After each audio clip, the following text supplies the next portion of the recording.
Welcome dear students, आप सभी का स्वागत है बोर्ड एग्जाम्स यूट्यूब चैनल पर। तो डियर स्टूडेंट्स, इस वीडियो में हम करने वाले हैं कक्षा 9वीं वार्षिक परीक्षा 2025 विषय गणित का पेपर हम करने वाले हैं, जो 10 फरवरी को आपको देखने को मिलेगा आपकी परीक्षा में।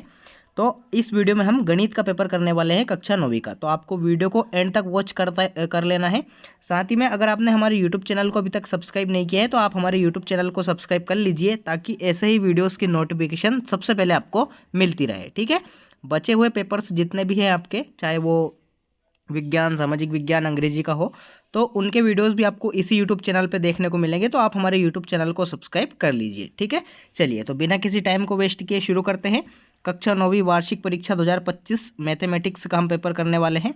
टोटल नंबर ऑफ क्वेश्चंस 23 प्रश्न आपसे परीक्षा में पूछे जाएंगे। 3 घंटे का आपको समय मिलेगा और 75 नंबर का आपका पेपर होने वाला है। ठीक है, चलिए देखते हैं। निर्देश कुछ इस प्रकार से आपको परीक्षा में देखने को मिलेंगे, तो आप निर्देशों को अच्छी तरह से पढ़ लीजिए। इसी प्रकार से आपको परीक्षा में देखने को मिलेंगे। चलिए देखते हैं। प्रश्न क्रमांक 1 आपसे पूछा जाएगा, सही विकल्प चुनकर लिखिए। ठीक है, 6 नंबर के आपके आएंगे। तो पहला प्रश्न इसका देखते हैं।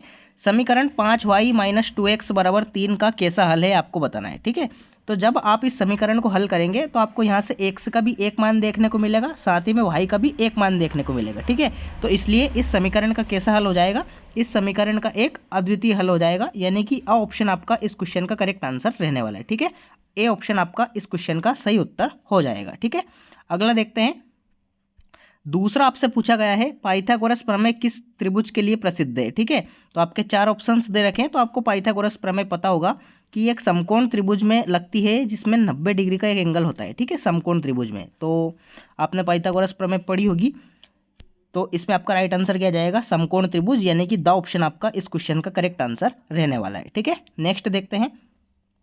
तीसरा प्रश्न है आपका, दो संख्याओं का योग 25 व अंतर 5 है, तो संख्याएं क्या होगी। ठीक है, तो इसको आप ऑप्शंस से देख सकते हैं। जो दो दो संख्या दे रखी है प्रत्येक 4 ऑप्शंस में, तो इनको जोड़कर और घटाकर आप देख लीजिए। तो आपका सही उत्तर क्या जाएगा, इसमें ए ऑप्शन आपका करेक्ट आंसर आ जाएगा, क्योंकि 15 और 10 क्या होता है, 25 होता है, और 15 में से 10 घटाएंगे तो क्या जाएगा, 5 आ जाएगा। ठीक है, तो ए ऑप्शन आपका इस क्वेश्चन का करेक्ट आंसर रहने वाला है। नेक्स्ट आता है आपका चौथा प्रश्न। समीकरण 2x + 3y = k में यदि x = 2 और y = 1 हो तो k का मान आपको बताना है। ठीक है, तो आपको क्या करना है, इस समीकरण में 2, साथ ही में इंटू x का मान आपको 2 रखना है, प्लस 3 गुणित y का मान 1 रखना है, बराबर में क्या है आपका k। 2 और 2 गुणित 2 हम करेंगे तो क्या जाएगा 4, प्लस 3 का गुणा 1 में करेंगे तो 3 आ जाएगा, बराबर क्या दे रखा है k। 4 और 3 को जब हम जोड़ेंगे तो k = 7 इस क्वेश्चन का करेक्ट आंसर आने वाला है। 7 कौन सा ऑप्शन है आपका, ए ऑप्शन आपका करेक्ट आंसर इस क्वेश्चन का रहने वाला है। ठीक है, ए ऑप्शन आपका राइट आंसर हो जाएगा। नेक्स्ट आता है आपका पांचवा प्रश्न। पिरामिड एक ऐसी ठोस आकृति है जिसका आधार नहीं होता। ठीक है, तो किसका आधार नहीं होता है, त्रिभुज इसका आधार होता है, वर्ग का भी आधार होता है, बहुभुज का भी आधार होता है, रेखा जो होती है इसका कोई आधार नहीं होता है। तो द ऑप्शन आपका इस क्वेश्चन का सही उत्तर रहने वाला है। ठीक है, नेक्स्ट देखते हैं। छठा प्रश्न आपसे पूछा गया है, किसी त्रिभुज के सभी कोणों का योग क्या होता है। ठीक है, तो आपका ए ऑप्शन है 90 डिग्री, बी ऑप्शन है आपका 360 डिग्री, सा ऑप्शन है आपका 60 डिग्री, और द ऑप्शन है आपका 180 डिग्री। तो त्रिभुज के सभी कोणों का योग क्या होता है, 180 डिग्री होता है। और अगर आपसे परीक्षा में पूछे जाए कि चतुर्भुज के चारों कोणों का योग क्या होता है, तो वो होता है 360 डिग्री। ठीक है, तो यहाँ पे त्रिभुज का पूछा गया है, तो त्रिभुज के सभी कोणों का योग क्या हो जाएगा, 180 डिग्री हो जाएगा। द ऑप्शन आपका इस क्वेश्चन का करेक्ट आंसर रहने वाला है। ठीक है, तो इस प्रकार से आपसे सही विकल्प आपसे परीक्षा में पूछे जाएंगे। इंग्लिश मीडियम के जो छात्र हैं वो भी इसी प्रकार से मैच कर सकते हैं, जैसे मैंने आपको हिंदी में बताया है। ठीक है, चलिए दूसरा प्रश्न देखते हैं। प्रश्न क्रमांक 2 है आपका, रिक्त स्थान की पूर्ति कर लिखिए। चलिए देखते हैं। पहला प्रश्न है आपका, जब किसी निकाय का कोई भी हल नहीं होता है तब निकाय कैसा निकाय कहलाता है। तो जब निकाय का कोई हल नहीं होता है तो वह असंगत निकाय कहलाता है, जिसका कोई हल नहीं होता है। ठीक है, असंगत निकाय इस क्वेश्चन का करेक्ट आंसर रहने वाला है। दूसरा है आपका, गोले का आयतन क्या होता है। तो गोले का आयतन क्या हो जाएगा, गोले का आयतन का सूत्र होता है 4/3 इंटू πr⁴, यानी कि πr³। ठीक है, इस प्रकार से आपको लिख देना है गोले का आयतन। नेक्स्ट आता है आपका तीसरा प्रश्न, बिंदु 7 - 6 की कोटि का मान आपको बताना है। तो कोटि क्या होती है, वाई अक्ष को हम क्या कहते हैं, वाई अक्ष को हम कोटि कहते हैं, वाई अक्ष को क्या कहते हैं हम कोटि कहते हैं, और जो एक्स अक्ष होता है उसे हम क्या कहते हैं, एक्स अक्ष को हम भुज कहते हैं। ठीक है, ये आप याद रखिए, एक्स अक्ष को भुज कहा जाता है और वाई अक्ष को कोटि कहा जाता है। तो इसमें वाई अक्ष का मान क्या है, वाई अक्ष का मान है इसमें -6। ठीक है, -6 कोटि का मान इसमें हो जाएगा। ठीक है, तीसरे वाले में। नेक्स्ट देखते हैं, चौथा आपसे पूछा गया है, दो चरों वाले रैखिक समीकरण का आलेख एक रिक्त स्थान एक समीकरण होता है। तो चौथे में आपको राइट आंसर लिखना है सरल आरेख। कैसा, सरल आरेख। ठीक है, सरल आरेख इस क्वेश्चन का करेक्ट आंसर आपको लिख देना है। नेक्स्ट आता है आपका पांचवा, एक त्रिभुज के तीनों अंतः कोणों का योग क्या होता है। ये मैंने आपको ऑलरेडी बता दिया है, एक त्रिभुज के तीनों कोणों का योग 180 डिग्री होता है। ठीक है, अगला है आपका छठा, समान भुजाओं वाले दो वर्ग क्या होते हैं। तो समान भुजाओं वाले दो वर्ग समरूप होते हैं। कैसे होते हैं, समरूप। ठीक है, समरूप आपको इस क्वेश्चन का करेक्ट आंसर लिख देना है। ठीक है, तो इस प्रकार से आपके रिक्त स्थान कंप्लीट हो जाते हैं। ठीक है, इसी प्रकार से आपको इंग्लिश मीडियम में देखने को मिलेंगे, तो आप इनको अच्छी तरह से याद कर लीजिएगा। सही जोड़ी बनाइए, प्रश्न क्रमांक 3 में आपसे सही जोड़ी पूछी गई है। चलिए इसको मैच कर लेते हैं। स्तंभ आ को स्तंभ बा से आपको मैच कर देना है। पहला है आपका a plus √b into A minus √b। तो जब आप a plus B into A minus B का सूत्र लगाएंगे तो इसमें आपका राइट आंसर क्या जाएगा, a² माइनस बी। ठीक है, ये वाला आपका करेक्ट आंसर आ जाएगा a² माइनस बी। नेक्स्ट आता है आपका दूसरा, एक अक्ष का समीकरण। पहले को तो इससे मैच कर देना है आपको। दूसरा है आपका एक अक्ष का समीकरण। तो एक अक्ष का समीकरण क्या होता है, x बराबर 0 होता है। तीसरा है आपका वृत्त की सबसे बड़ी जीवा क्या कहलाती है। तो वृत्त की सबसे बड़ी जीवा व्यास कहलाती है। हीरोन के सूत्र में एस बराबर क्या है। तो हीरोन के सूत्र में एस बराबर होता है सेमी पेरीमीटर यानी कि अर्ध परिमाप। अर्ध परिमाप का सूत्र क्या होता है, तीनों भुजाओं को जोड़कर 2 से भाग देना है हमें। तो a प्लस बी प्लस सी बटे 2। नेक्स्ट आता है आपका गोले का आयतन। तो गोले का आयतन का सूत्र मैं आपको बता चुका हूँ, 4/3 पाई r की घात 3। और छठा है आपका सबसे अधिक बार आने वाले प्रेक्षण को हम क्या कहते हैं, तो उसे हम बहुलक कहते हैं। ठीक है, तो इस प्रकार से आपको सही जोड़ी मैच कर देना है। ठीक है, इसी प्रकार से आपको परीक्षा में देखने को मिलेगी, तो आप इस प्रकार से मैच कर सकते हैं। नेक्स्ट आता है आपका इंग्लिश मीडियम वाले देख सकते हैं। नेक्स्ट आता है आपका प्रश्न क्रमांक 4, एक शब्द या एक वाक्य में उत्तर दीजिए। पहला क्या है, किसी त्रिभुज में अधिकतम कितने अधिक कोण हो सकते हैं। तो किसी त्रिभुज में अधिकतम एक अधिक कोण हो सकता है। ठीक है, किसी त्रिभुज में एक ही अधिक कोण हो सकता है, एक से ज़्यादा नहीं हो सकते, नहीं तो वो त्रिभुज नहीं रहेगा। ठीक है, तो पहले में आपको राइट आंसर लिखना है एक अधिक कोण। नेक्स्ट आता है आपका दूसरा, वृत्त की सबसे बड़ी जीवा क्या कहलाती है। तो वृत्त की सबसे बड़ी जीवा व्यास कहलाती है, डायमीटर कहलाती है। तो व्यास आपको इस क्वेश्चन का राइट आंसर लिखना है। तीसरा है आपका एक द्विघात बहुपद का उदाहरण दीजिए। तो द्विघात बहुपद क्या होती है, ax² प्लस bx प्लस सी बराबर 0। ये आपकी द्विघात बहुपद होती है। तो इसी क्रम में हम कुछ भी समीकरण लिख सकते हैं मन से, जैसे कि मैं आपको लिख देता हूँ 5x² प्लस 10x प्लस 6। ये आपकी एक द्विघात समीकरण हो गई, मैंने मन से लिख दिया, आप कुछ भी लिख सकते हैं। ठीक है, नेक्स्ट आता है आपका चौथा प्रश्न, समबाहु त्रिभुज क्या होता है। तो इसकी परिभाषा आपको लिखनी है। समबाहु त्रिभुज एक ऐसा त्रिभुज होता है जिसकी तीनों भुजाएं बराबर होती है। ठीक है, एक त्रिभुज ऐसा त्रिभुज जिसकी तीनों भुजाओं का मान बराबर हो उसे हम समबाहु त्रिभुज कहते हैं।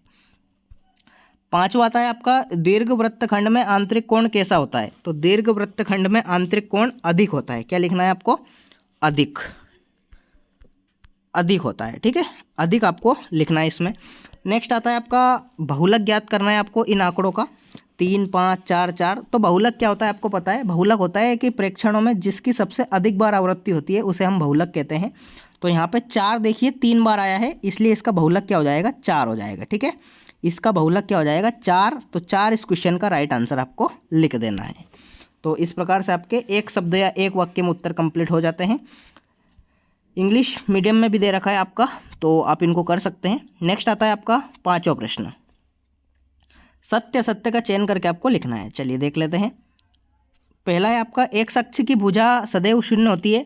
तो एक अक्ष पे भुज हमेशा शून्य होता है, बिल्कुल सही बात है, ये वाला पॉइंट हमेशा 0 होता है। ठीक है, तो पहले में आपको सत्य लिख देना है। ठीक है, सत्य। दूसरा आता है आपका लघुत्तम समापवर्तक इंटू महत्तम समापवर्तक, यानी कि HCF इंटू LCM बराबर क्या होता है, बहुपद का गुणनफल होता है। बिल्कुल सत्य बात है, करेक्ट राइट आंसर इसमें आ जाएगा आपका सत्य। नेक्स्ट आता है आपका तीसरा है आपका समचतुर्भुज का क्षेत्रफल उसके विकर्णों के गुणनफल के बराबर होता है। तो ये गलत बात है, असत्य इसमें आपको लिखना है। ठीक है, असत्य। तीसरे में आपको असत्य लिख देना है, ठीक है, असत्य। चौथा आता है आपका त्रिभुज के तीनों कोणों का योग 180 डिग्री होता है, बिल्कुल सत्य बात है ये, ठीक है, इसमें आपको सत्य लिखना है। नेक्स्ट आता है आपका पांचवा, समबाहु त्रिभुज का प्रत्येक कोण 50 डिग्री का होता है, नहीं, समबाहु त्रिभुज के तीनों कोण बराबर होते हैं, 60-60 डिग्री के ये होते हैं, इसलिए आपको इसमें असत्य लिख देना है, ठीक है, असत्य। लास्ट है आपका वृत्त की सबसे बड़ी जीवा त्रिज्या कहलाती है, नहीं, वृत्त की सबसे बड़ी जीवा व्यास कहलाती है, डायमीटर कहलाती है, ना कि रेडियस, तो इसमें आपको असत्य लिख देना है, ठीक है, असत्य। तो इस प्रकार से आपके सत्य असत्य कंप्लीट हो जाते हैं और ऑब्जेक्टिव्स भी जो थे प्रश्न क्रमांक 5 तक वो यहाँ पे कंप्लीट हो जाते हैं, ठीक है। नेक्स्ट देखते हैं, प्रश्नोत्तर आएंगे आपके, ठीक है, इंग्लिश मीडियम में भी आप देख सकते हैं। तो प्रश्न क्रमांक 6 से आपके 2-2 नंबर के क्वेश्चन है, बिल्कुल इजी क्वेश्चन है, तो आप इनको कर सकते हैं। वैसे इनके आंसर भी मैं आपको बता दूंगा। छठा प्रश्न आप देख सकते हैं, परिमेय संख्या क्या है, और इसका अथवा है 1/6 और 1/5 के बीच एक परिमेय संख्या आपको लिखना है, ठीक है। सातवां प्रश्न आपकी स्क्रीन पर है, तो आप सातवां प्रश्न देख लीजिए, सरल करके लिखना है, इसको गुणा करना है, और 1 और 2 के बीच में आपको 5 परिमेय संख्या लिखनी है, बिल्कुल इजीली कर सकते हैं आप, ठीक है। आठवां प्रश्न आपकी स्क्रीन पर है, x³ + 1 को x + 1 से भाग देना है और गुणनखंड आपको ज्ञात करना है इसके अथवे वाले में, ठीक है। सभी के उत्तर मैं आपको बताऊंगा, तो आपको वीडियो में बने रहना है। बिंदु 2-7 में भुज और कोटि का मान मैंने आपको ऑलरेडी बता दिया है, भुज और कोटि क्या होती है। वाई अक्ष को हम कोटि कहते हैं और एक्स अक्ष को हम भुज कहते हैं, ठीक है। तो भुज क्या हो जाएगा, इसका 2 हो जाएगा, और कोटि क्या हो जाएगी, 7 हो जाएगी, ठीक है। इसी प्रकार से इसका अथवा भी दे रखा है, तो आप इसको कर सकते हैं। नेक्स्ट है आपका 10वां प्रश्न, बिंदु 2-1 और -4-3 कौन से चतुर्थांश में स्थित है, और इसका अथवा वाला भी दे रखा है। बिंदुओं 4 बिंदु आपको दे रखे हैं, इनकी स्थिति में कौन कौन से चतुर्थांश बताना है आपको। आपने पढ़े होंगे चतुर्थांश, 4 चतुर्थांश आपके होते हैं, मैं आपको बता देता हूँ। ये होता है फर्स्ट, ये होता है सेकंड, ये होता है थर्ड, और ये होता है फोर्थ, ठीक है।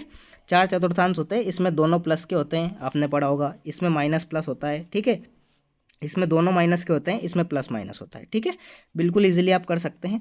11वां प्रश्न आपकी स्क्रीन पर है, बिंदु 2-3 समीकरण x + y = 4 का हल है। तो x की जगह आपको 2 रखना है और y की जगह आपको 3 रखना है, बराबर 4। तो ये तो 5 आ गया, तो ये समीकरण का हल नहीं है, ठीक है। तो इसको आपको लिख देना है कि ये समीकरण का हल नहीं है। 11वां प्रश्न का अथवा वाला भी आप देख लीजिए, भाग देना है आपको, समीकरण 4x + 3y = 12 के 2 हल आपको लिखना है, ठीक है। 2 हल आप लिख सकते हैं। 12वां प्रश्न आप देख लीजिए, 12वें प्रश्न में आपको k का किस मान के लिए x = 2 और y = 1 समीकरण का हल होगा, तो आपको k का मान निकालना है। तो 2 गुणित 2 का मान, x का मान आप 2 रखेंगे, प्लस 3 गुणित y का मान 1 रखेंगे, बराबर k। 2 × 2 हो जाएगा 4, प्लस 3 एकम 3 होता है, और बराबर k। तो k का मान यहाँ से क्या आ जाएगा, 7 आ जाएगा, ठीक है। बिल्कुल इजी क्वेश्चन से आप कर सकते हैं। साथ ही में इसका अथवा वाला भी आप देख लीजिए 12वें प्रश्न का। 13वें प्रश्न में आपको परिभाषाएं लिखनी है। समांतर रेखाएं क्या होती है, जो एक दूसरे को कभी प्रतिच्छेद नहीं करती है। लंब रेखाएं क्या होती है, एक दूसरे पर लंब होती है, 90 डिग्री का कोण बनाती है, ठीक है। तो ये 13वां प्रश्न हो जाएगा। 14वां प्रश्न आकृति का पूछा गया है आपसे। आकृति में आपको बताना है, सिद्ध करना है, ठीक है। और अथवा वाला भी आप देख सकते हैं, ये भी एक आकृति का ही क्वेश्चन है, इसका अथवा वाला भी आप देख लीजिए। 15वां प्रश्न आप देख लीजिए, RHS सर्वांग समता के नियम, और इसका अथवा वाला भी आप देख सकते हैं। ये आपका प्रश्न क्रमांक 15वां हो जाएगा, ठीक है। नेक्स्ट आता है आपका 16वां प्रश्न, ठीक है। इसमें भी आपको सिद्ध करना है, और दोनों में आपको सिद्ध करना है, अथवा वाला में, तो कोई सा भी आप कर सकते हैं। 16वां प्रश्न ये रहने वाला है, ठीक है। 17वां प्रश्न आपका 2-2 नंबर का जो अंतिम प्रश्न है वो आपसे पूछा गया है। 14 सेंटीमीटर व्यास वाले गोले का पृष्ठीय क्षेत्रफल आपको ज्ञात करना है, और इसका अथवा वाला क्या है, उस गोले की त्रिज्या ज्ञात कीजिए जिसका पृष्ठीय क्षेत्रफल 154 सेंटीमीटर है, ठीक है। 18वां प्रश्न आप देख लीजिए, ये आपका 18वां प्रश्न रहेगा, और इसका अथवा वाला भी आप देख लीजिए, अथवा वाला यहाँ पे दे रखा है, ठीक है। नेक्स्ट आता है आपका 19वां प्रश्न, ठीक है। इसमें भी आपको गोले की त्रिज्या ज्ञात करनी है। सूत्र से होंगे ये, जहाँ तक आप गणित में सूत्र याद नहीं करोगे वहाँ तक आपका कुछ भी नहीं होने वाला है, तो सूत्र आप याद कर लीजिए, ठीक है। गोले का पृष्ठीय क्षेत्रफल आप ज्ञात करना है आपको, ठीक है। त्रिज्या आपकी दे रखी है यहाँ पे। नेक्स्ट आता है आपका 20वां प्रश्न, बहुलक माध्य माध्यिका और बहुलक आपको ज्ञात करना है इन आंकड़ों का। 3 नंबर का आपका प्रश्न है ये, ठीक है। साथ ही में अथवा वाला भी आप कर सकते हैं। 12 के गुणनखंडों का माध्य ज्ञात कीजिए, ठीक है। 21वां प्रश्न आपका देख लीजिए आप, ठीक है। a + b की घात 3 वाली जो सर्व समीकरण है उससे हल करके आपको लिखना है। साथ ही में इसका अथवा वाला भी आप देख सकते हैं, ठीक है। 22वां प्रश्न आप देख लीजिए, सिद्ध कीजिए कि चक्रीय समांतर चतुर्भुज आयत होता है, और इसका अथवा वाला भी आप देख लीजिए।